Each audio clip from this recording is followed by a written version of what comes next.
महाराणा प्रताप एक ऐसा नाम है जो मुगल सम्राट अकबर के सामने कभी झुका नहीं, लेकिन उनकी ज़िंदगी के आखिरी 60 दिन कैसे बीते बहुत कम लोगों को पता है। आज की इस वीडियो में मैं आपको बताऊंगा कि महाराणा प्रताप के आखिरी 60 दिन कैसे बीते। महाराणा प्रताप 1597 तक जंगलों, पहाड़ों और गुरीला युद्ध के जरिए मेवाड़ का ज़्यादा हिस्सा मुगलों से वापस ले चुके थे। वे छावंद को अपनी राजधानी बना चुके थे, जहाँ से वे अपनी प्रजा का ध्यान रखते थे। तभी एक ऐसा वक्त आया कि उनकी ज़िंदगी ने एक नया मोड़ लिया।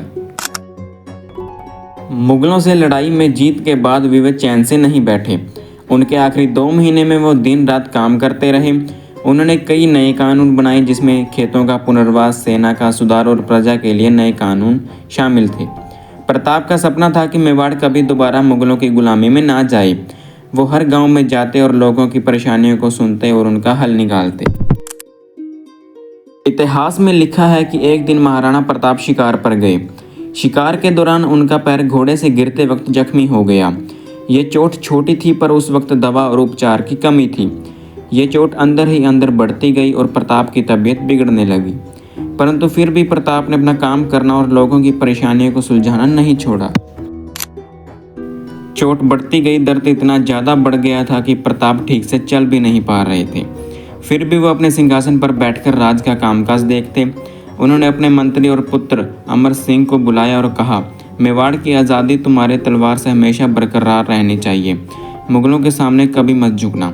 कुछ इतिहासकार कहते हैं कि उनकी आंखों में आंसू आ गए थे, क्योंकि वे जानते थे कि उनके पास वक्त बहुत कम बचा है। उन दिनों वो अपने परिवार के साथ ज़्यादा वक्त बिताने लगे थे। रानी अजम्बे और उनके बच्चे उनके पास बैठकर कहानियाँ सुनते थे। कभी कभी महाराणा प्रताप अपने बचपन के किस्सों को भी सुनाया करते थे।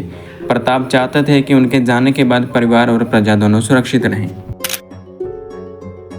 अपनी तबीयत खराब होने के बावजूद महाराणा प्रताप ने अपने पुराने सैनिकों को बुलाया और उनकी बहादुरी को याद करते हुए उन्हें आशीर्वाद देने लगे। महाराणा प्रताप ने कहा कि तुम लोग मेरे हाथ की तलवार हो और मेवाड़ की दीवार भी।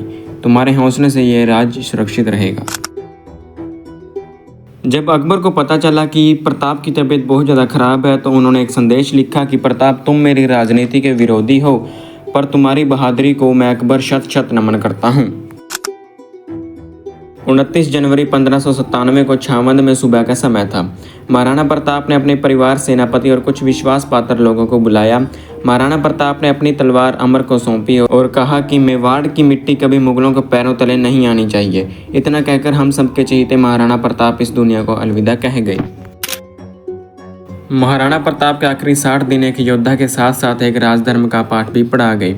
उन्होंने बीमारी, दर्द और मौत के सामने भी अपने देश और प्रजा को पहले रखा। आज भी उनका नाम मेवाड़ के गौरव, स्वाभिमान और उनकी आज़ादी का प्रतीक है। अगर आप भी महाराणा प्रताप के सच्चे फ़ैन हो तो इस वीडियो को लाइक, शेयर, सब्सक्राइब जरूर करना, कमेंट करना। जय राजपूताना।